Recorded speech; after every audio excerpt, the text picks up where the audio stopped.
Welcome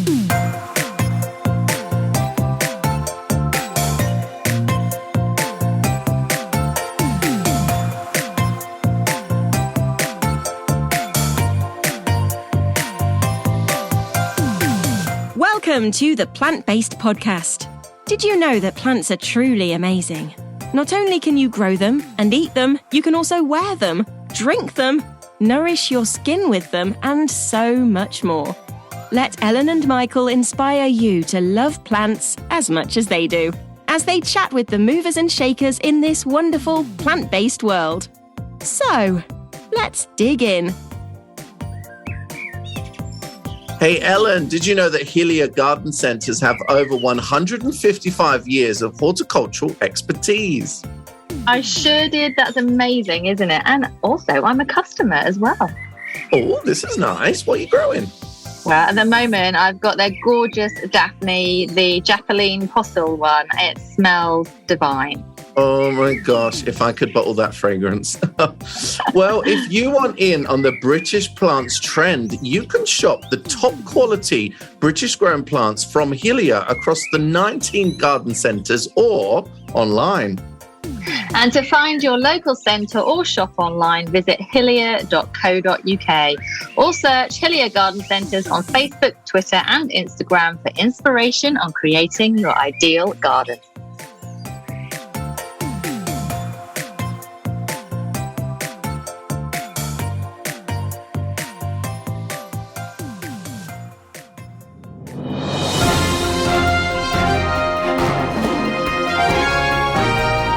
Welcome to the Plant-Based Podcast News. Your horticultural news roundup for the week.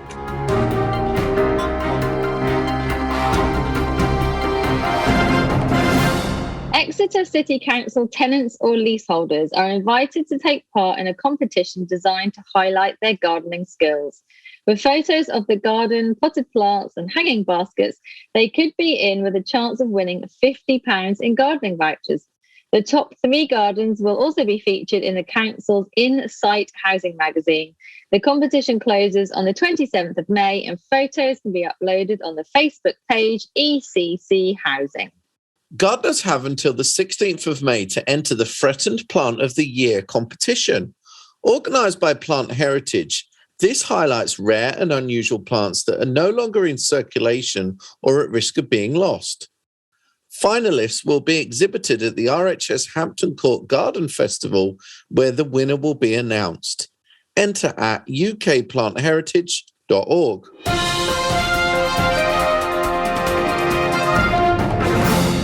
Now, do you live in an area notorious for Japanese knotweed? Spreading fast and quickly able to damage property, the Japanese knotweed needs professional removal. Bolton, Bristol and St Helens in Merseyside have topped the charts for the tenacious weed. Find others and see if your town is on the list on the Environet website and at environet.com. A good news story now. Urban hedgehogs are back from the brink after gardeners have proved safe havens for hedgehogs over the past few years. New data reveals populations are stabilising and in some areas of the UK they are even recovering. Populations in rural areas are, however, still in decline. To find out more and how you can help hedgehogs, visit ptes.org.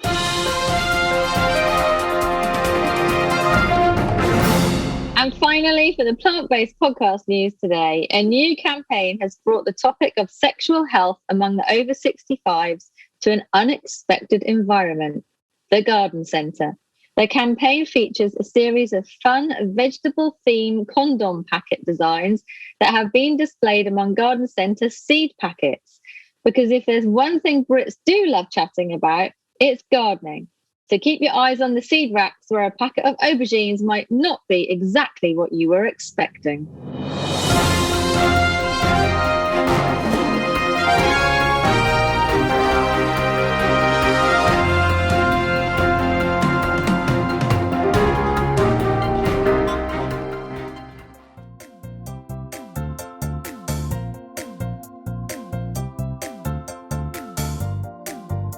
Michael, it's a pleasure to chat with you in the gossip for the Plant-Based Podcast today, because for the first time in absolutely ages, you are not lying down. Flat. I'm lying down.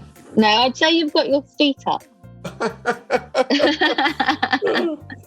All right. Anyway, how are you? You're in America now, so of course I have to cut into my evening just to record stuff with you. Not that I'm complaining, but I am complaining. Well, yeah, it's like one of those things that was it's a real sarcastic comment. That is like, I don't mind, but I said it, so clearly I do actually mind. What's going on, you munchkin? Well, at the moment, I'm the first day back here. I was tired after Melbourne. I was tired. You went on to do QVC the night after the weekend at Melbourne. I have huge respect for you doing that, because when I got back, I was so tired, and I just thought of you doing like QVC at midnight that night. I was like, oh my gosh, I don't know how you do it. And I couldn't feel my legs. I couldn't feel my legs. It's weird, Red Bull, isn't it? I hate Red Bull. The only time I really ever had it was on a girls' weekend in Spain, and we had vodka Red Bulls, and they were like cheap at the bar. And we had a lot of vodka Red Bulls, and I was like all night and all the next day, and I was like wide awake and never needed any sleep. And then like the crash came the day after. I remembered like flying to Guernsey, I think it was, for a meeting, like quite an important meeting, and like going out for some drinks with like a colleague the night before and having like Red Bull, and I could not sleep that night because you're completely wired. It's just, oh my God. It's the weirdest thing, isn't it? Horrible. Yeah. But it got you through QVC that night, so that's great. Yeah. Do you know what? Some people think I was mad, but I drove home the next day when I finished at 1 a.m. and I got home at 3 a.m. and kind of went to sleep and kind of, but in the morning, I think I might have woke up at 7 and kind of stirred, and then I fell back asleep until 10. But the point when I woke up at 10, because I'd been so damn busy, like even before Malvern, I woke up and it literally, Ellen, I had to sit up in bed to realize where I was. It really, I didn't register that, like, I was like, what's this room then? It was like my bedroom. That's so weird.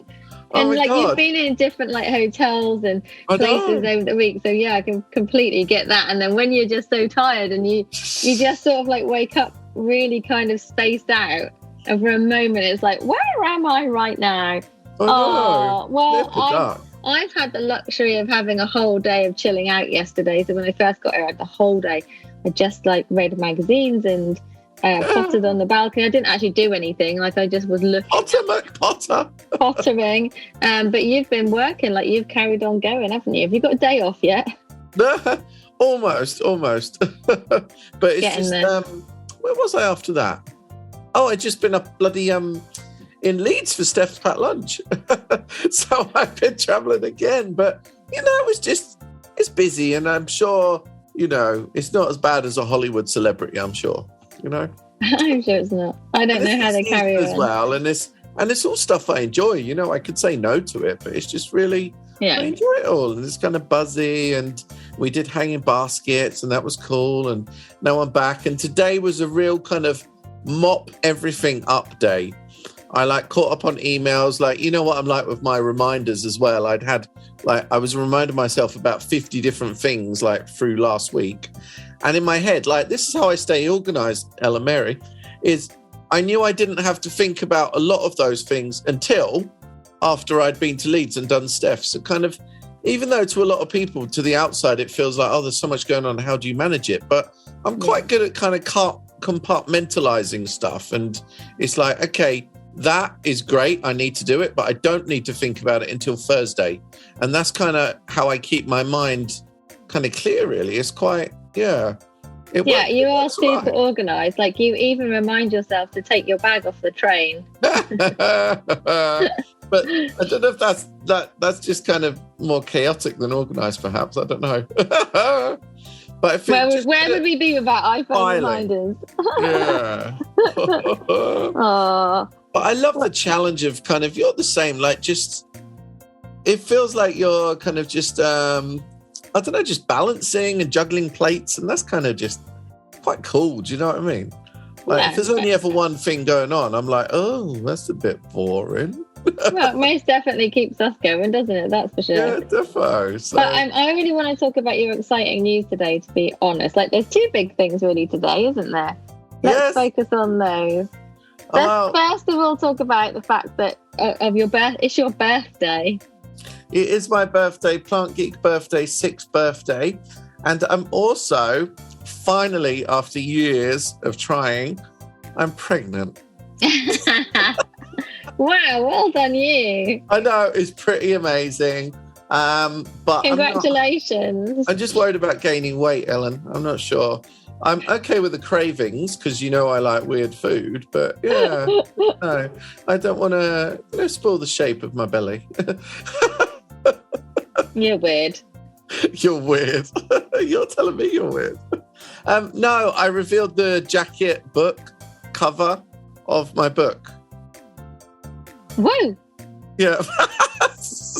I think the words are in the right order there, but it's really funny because I've been so excited about it, and everyone's really excited online. But I'm kind of like, then I realised tonight, I'm like, oh right, and you can pre-order it today, but actually you won't get it for 5 months. It's like, what? Okay, this is like the biggest lead up to anything ever. But people can pre-order it, and that builds a bit of excitement. Yeah. And also, you really wanted to put it out there today for the birthday reason. Well, they wanted me to kind of talk, like the publishers wanted me to talk about it like during May, and I said, well, I know what that would coincide with very nicely. So so that worked. And do you know what I did, Ellen Mary? I did a little. Do you know what? Like sometimes you just can't plan these things. Like I said to them, oh yeah, I'll put a post up on Thursday, blah blah blah. And then when it got to like today, I was thinking, oh, I can do that. Oh, I can do that. I'll do that. And so then I did a Instagram live, and I opened a bottle of Prosecco, and I had a glass or so. And the illustrator for the book, we just chatted the last couple of days because it's kind of, I don't know if you ever chatted to your illustrator, but we'd never communicated because, like they're obviously dealing with the publisher, you're dealing with the publisher. It would probably muddy the waters if you spoke directly. So we hadn't spoke, and I introduced myself. And then when I did this live tonight, I invited him into the live, and he came in, and I met him on the live for the first time ever, which was really cool. That's amazing. That's such a nice thing to do. Oh yeah, but the book is 50% him and 50% me, really. Yeah, I mean, like the illustrations bring the words alive. Yeah, the illustrations bring the words alive, don't they? So without those amazing illustrations, what would the book be? So that's really cool. No, absolutely. So I'm kind of forever grateful. It's amazing. So that was pretty cool. Yeah, and he's in Florida, so he's actually growing some of these plants himself, which obviously I'm jealous about. So that's caused a bit of a rift, but I'm joking, obviously. I had a lovely kebab tonight. Oh, you probably don't want to know about that, do you? No, not really. Thank you. Ellen, but oh my God, last week at Malvern, those cauliflower bites. Did you like them or not? Because I was having 2 packets a day. I mean, they're not packets. There's actually like a meal almost. Bite. Yeah. So like 2 serving. A day. Yeah, like quite a big serving. Yeah, they're really good. Really good. Like we basically found the best vegan food truck, and all of their food was good. Like I had a mushroom burger, but it was like all breadcrumby. It was absolutely so good. And I love it when it's breadcrumby. But Ellen, considering we were like there and we were like, oh, is there any good food here? And you were like, oh, is there any good vegan food here? And then we found this place literally behind our tent. Yeah, I know. It couldn't have been better placed, really, could it? Oh, Melon. Do you know, wasn't it a weird moment when we met on the stairs last week? Wasn't it? When we met on the stairs? Remember? What? Well, we'd not seen each other for months and months and months for real. And then we met on the stairs. Well, apparently you were shouting down the street to me, but I had no idea. You'd said you were going for a walk, and I'd gone to get something out of the car, and then I saw you stomping up the hill. But from where the car park was, I had to literally run in order to get close enough to you. And by the time you'd got up the steps, I was like, I was calling you and you didn't even turn around. Just like a famous person wouldn't dare turn around in case some crazy fan was coming at them. No, I didn't hear at all, honestly. Anyway, yeah, we met on the steps and I didn't feel awkward, but I think you felt awkward. No, I wasn't awkward. It's just... You were like, oh, I haven't seen you for ages. This is weird. No. But it is like, it's not as in awkward as in like, oh my God, you're like, you don't want it to happen. But it's just like strange again when you're then suddenly this person's 3D in front of you. Do you know what I mean? It's like, it's kind of the outcome also of Zoom, isn't it? We just like, even like, we're still doing Zooms when we can even meet up now. Like, everyone's doing it. Like everyone's doing it.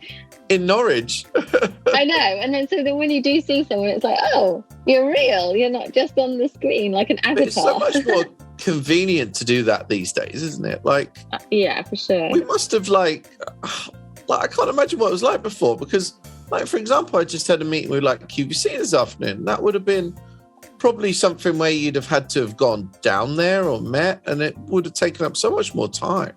Yeah, it's a good outcome. But obviously, we still need to see people in person for sure. Yeah. But where you can fit it, it's perfect. Tell me, after Malvern, was there a plant find that you absolutely loved when you were there? Was there something that you just saw and was like, oh, that plant's amazing? Or plant? Anything like memorable? Well, maybe that you bought or saw, just something that you just thought was really memorable. Yeah, no. Oh, well, that was a great conversation. I'm sure there was. Well, this, I think we saw it together. You know, this like striped little rush for water, the Scirpus, something Zabrinus. Yeah. Oh, it's so cool. I bought that. I bought some dahlias from Pheasant Acre in pots growing, like creme de cassis and some orangey member. What else did I buy? Do you remember? Can't remember. I don't know what you bought. I saw you with a few bags, but the only one I saw was like the Zabrinus one. I got to bring home that gorgeous Streptocarpus as well. I can't remember what else, darling. I'm so sorry. But well, I've only really got a couple. Anyway, we're both yawning. How rude is that to be recording a podcast while we're both yawning? Well, not until you mention it, Ellen. That is so rude, though. We could have put that down to bad reception. No, but I think it was obvious that we were yawning. Streaming the first one I absolutely loved was I posted it on my Instagram feed, Auricula rondi. So it's like green and yellow, and so it's white in the middle, and then it's green and yellow pattern like around the edges of the petal, and it's like it's just so stunning. Like, how do those colours happen? Do you know what I mean? Like, it's I so love incredible. the green ones. Yeah, it was just so pretty, and you know, I know auriculas, like, you know, they're kind of a bit of a trendy thing at the moment, aren't they? And Hillview, who were breeding them, were also a BBC Gardeners World. But that one auricula, it was like, it's like Norwich City, like the colours of Norwich City, just oh yeah. So my beautiful. favourite was Forest Cappuccino, which was like a double orangey bronze colour. Right, nice. It's gorgeous. But I'm too nervous to buy them because I don't think, like, I would worry that I wouldn't get them to flower the next year. I would be a bit like, oh, really? No, you should. They're not that hard to look after, really. Yeah, auricula. Okay. They're not that difficult at all. I think what maybe. Because could you buy? Did you buy anything or not? I didn't buy one single plant. But you were going home, so you could have done, actually.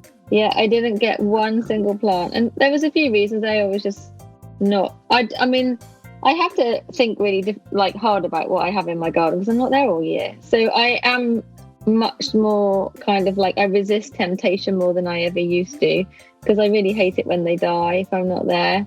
And I can't rely on everyone else to look after them. But one I saw that I absolutely loved was Peony Coral Sunset. Oh, yeah, that's always a winner. It is a winner. Like, colour as well. It's two-tone, so you've got this lovely like dark pink, and then as it opens, it kind of goes to a coral pink, and then in the middle it's yellow, and it's like two-tone when it's open. It's just so beautiful. Like, it's so stunning. I know. Oh, Melon, it was so good being at the show, wasn't it? it was just such a happy place. Like there was just so many people, and everyone was just enjoying being out. And so nice to meet people that we like only knew online before, and make those connections, and see, other people meeting other people that they met online, and kind of, and I met quite a few QVC customers as well. They were like, oh, like I was getting a coffee somewhere one day, and they're like, oh, you that guy off QVC? And I said, no. Did you? No, I said afterwards, I was like, it was my evil twin. But it is funny. Jester, and then, did someone else said something else at some other point. They said, oh, you really look like that guy off QVC. And I was like, yeah, I am. Because I am the guy off There was QVC. a couple of examples like that. It was just like, oh my God. That's so funny. We met the 5-minute gardener and his lovely wife, the Daily Thread, with, of course, Teddy, the 1-minute gardener, who was star of the series last series, wasn't he? Talking about I announced him when we had the Weird and Wacky Plant show. Apparently, he was so happy about that. Yeah, he felt like a star. If that was me, I would have been so embarrassed at that age. I don't think he was embarrassed. I think maybe he was he's too young happy. to be embarrassed, actually. Yeah, maybe. Yeah. And I also met the girl gardener, which was really, really cool. She was like gobsmacked when she found out that we weren't actually married. Oh, like God, she literally couldn't. She couldn't believe it. She was like, "What? You're not together?" I was like, "No." Oh my God! No way. I didn't know 1 Minute Gardener's mum was also an Instagrammer. Oh, the Daily Thread. She does sewing. Like she does sewing projects. That's pretty cool. Yeah. Yeah. So we saw the drag queen gardener and the mother cooker gardener, and all in all, she's got a really interesting job. I was chatting to her towards the end. It was really cool. Before I got my golf buggy to the car park. Get you! I had to walk with bags and over boxes. rough terrain. Oh my God, it wasn't glamorous at all. We were like mowing down pedestrians and because I had to canter off back to QVC. So, but it was really, I absolutely loved it, and the setting was just glorious as well. I loved the show gardens. Like the affordable gardens were obviously really nice, and I actually posted about those online, and then there was a comment about which I really need to reply to because I've completely forgotten.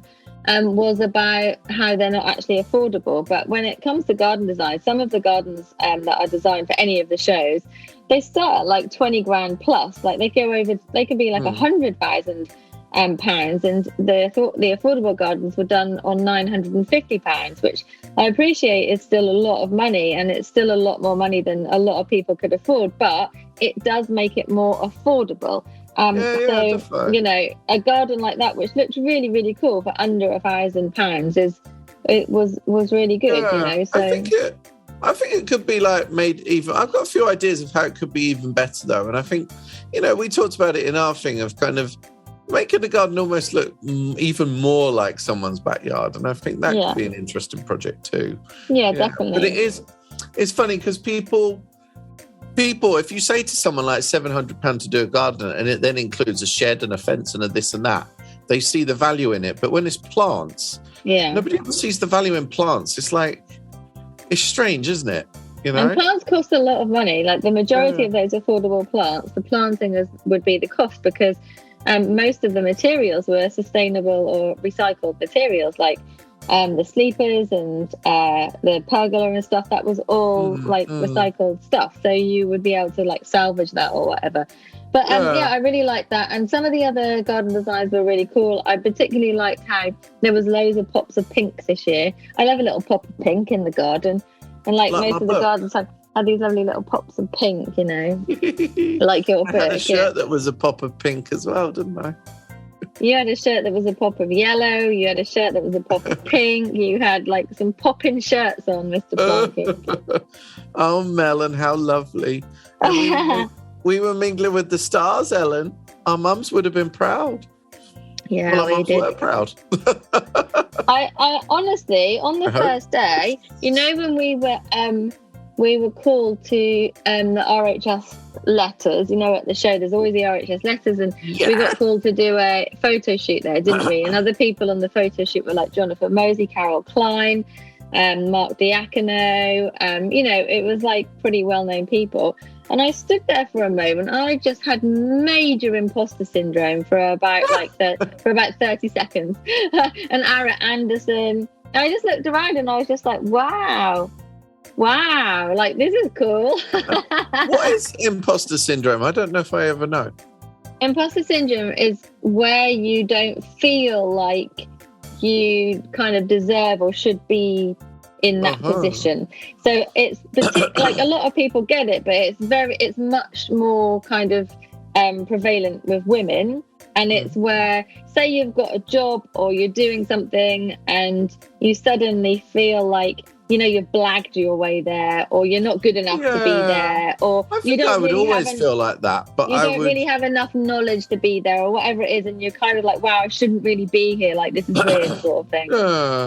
I think I feel like that a lot, but I try not to let it worry me because I don't know. It doesn't worry me, but there was like literally a few seconds where I sort of I'm not suggesting down at all it does people, worry you, Ellen. And I just suddenly thought, I'm not sure that I should be. Like, this is weird. Like, why am I here? For about 30 seconds. And then I was like, oh no, I'm cool. You're so cute. But yeah, because I like to... just kind of own it and be confident with it. But there's a balance of that, of there not being obviously too much of a so hopefully I'm not. It's so funny. What, like a male chicken? We're going to have to beat that out. What about if I was talking about a male chicken, Ellen? You could say cock-a-doodle-doo. Well, you just said cock as well. Cock-a-doodle-doo. I didn't say it the same way as you. Oh, Ellen, honestly. Anyway, our next show is Chelsea, coming up soon. Yeah. I really want to wear like an alternative Zoom outfit for it.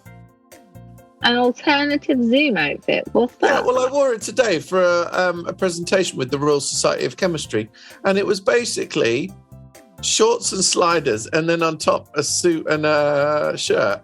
Oh, do it then. Quite a cool look, like a 2020 look. Do it then. But I know you wouldn't. But you should do it because that would be really funny. Why don't you bet me £5.20 that I will? I'll bet you £5.25. Yeah, all right then. That sounds a good deal. Ding to the So I dog. land back in London the day before Chelsea, and then I'm staying there the night before. There's no point going back to Norwich. So I only travel with hand luggage. I don't take a suitcase. So I had to pack my Chelsea outfit, bring it all the way to North Carolina, and then take it all the way back to London to wear for Chelsea. I would just buy something new from ASOS and have it delivered to the hotel. No, what hotel are you in? Oh, you might tell me offline in case. I was going to say, I'm not going to tell you that online because that's just really weird. No. Honestly. No, that'll be pretty exciting actually, wouldn't it? Yeah, I'm looking forward to it. Chelsea's always a good day, isn't it? At the end, it's like the garden designs are completely and utterly stunning. You get an idea for like the up and coming plants and all the colours and the trends. And for me, I like a good celebrity spot as well. I love to just say, is that over there? I love it. That's cute. What has been your best one then? What, my best celebrity spot? Oh, I don't really want to rate celebrities. That would be weird, wouldn't it? Well, you're not rating them. You're just saying what you were most excited about. Who would we see? I saw, I don't know about excited, but David Walliams and Piers Morgan. Okay. And then some of the professional dancers from Strictly, because Strictly come dancing because I love Strictly. So it's that double take moment, isn't it? Yeah. Yeah, and sometimes. Oh yeah. Oh no, really? Like you don't really kind of take it in, and then you're like, you look back again, and you're like, oh yeah, that's that person. But yeah, there's a lot of that going on. But yeah, I mean, overall, it's just lovely to see people, and the floral marquee at Chelsea is just exquisite. Like you can't beat it. Like the floral marquees at all the shows are completely and utterly amazing, and we've got an awesome podcast an episode coming up, talking about that next week, isn't it, darling? Next week. But the Chelsea floral floral pavilion is just like nothing else. Like, it's just incredible. So yes. Well, do you want to say? Do you want to say who it is? Since you're making me feel a bit seasick as you move your camera I'm around. excited, wagging my laptop around. Tell us about the episode. Oh, right. So, next episode is with Helen Boehm, and we're talking about the Floral Marquee and how she works with specialist societies, nurseries, kind of all that jazz, bringing together a Floral Marquee. We'll find out about any disasters, any of her favourites, and whether it's inspired her in her own garden. Isn't it amazing how we can just switch it on like that, Ellen? Acting like a fool 1 minute, newsreader the next. Versatile, huh? That's live TV for you. That's live TV training, isn't it? Beautiful, isn't it? I was going to tell you something else interesting, so bear with. It's to do with you. What is it? Oh, some other thing from the show. Someone that we met for the first time. Oh, what am I trying to think of? Oh, damn it, I can't remember. Do you know what I'm talking about? Because I don't. No, I don't. Who we both met together? Oh, I don't know now. Was it like another speaker or another Instagrammer or? I'm not sure, but it was fun. I enjoyed that flower challenge. Let's talk about that as a place card while I try and remember what I'm talking about. We done a flower arrangement challenge with Jonathan Mosley. So we were given like a container and then some chicken wire, which went in the container for you to put the plants in and water in the container. And we were each three of us, so that's me, Michael, and Jonathan Mosley, were all given the same flowers precisely. Oh, here she goes. In order to make our arrangement. So, and then it was like, who was going to win, Michael or me? Here we go. I'm rubbish anyway, so I had entirely expected not to be anything like near winning anything at all. But Michael cheated. Well, I didn't cheat. I just thought laterally. And I used some plants for the display as well. Cow parsley and euphorbia. But the audience were egging me on. Were they? No, and when you do that sort of stuff, you need to add a bit of jeopardy. And I was the jeopardy. Anyway, it did look really good. But you know what, Ellen?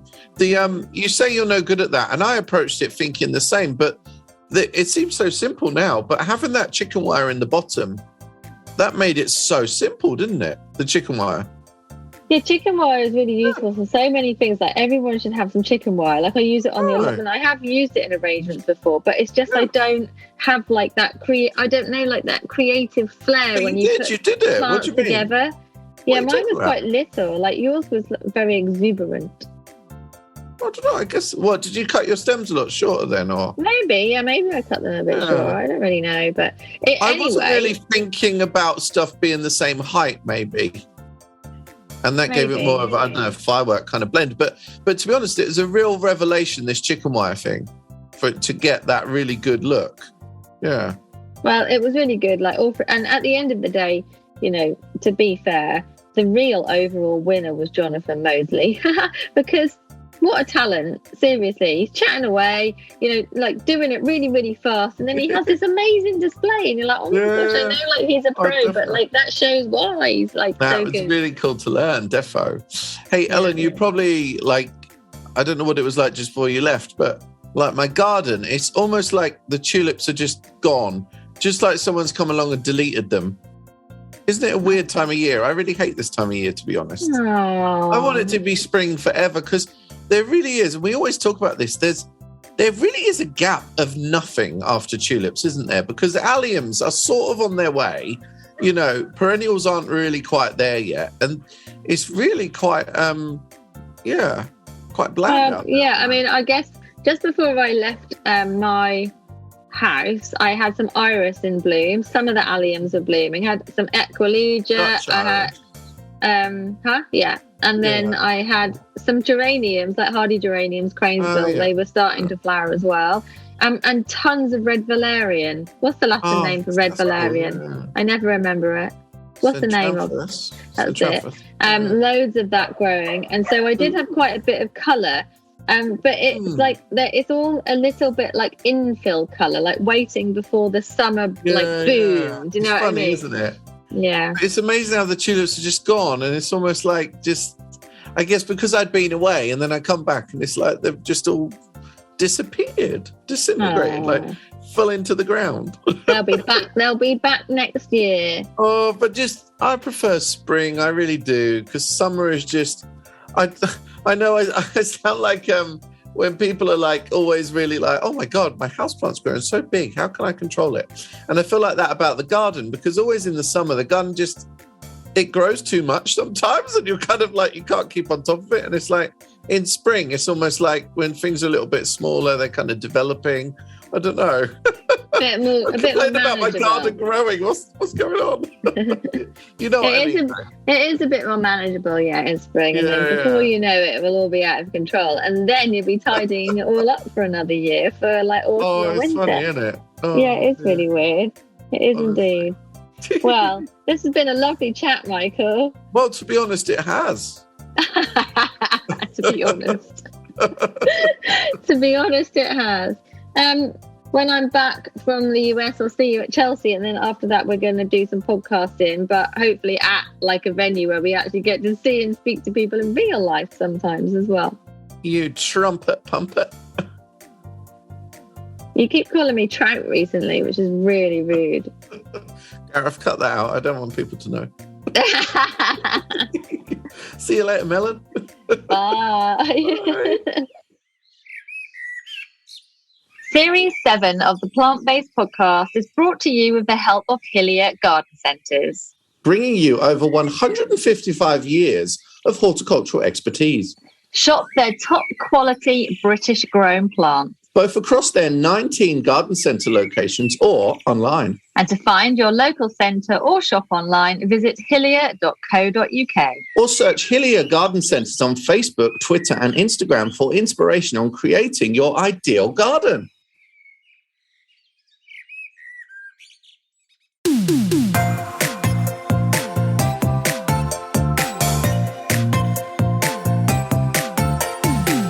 The music for the Plant-Based Podcast is part of the song Grow by Mikey James, and our editor is Gareth Patch of Semi Echo.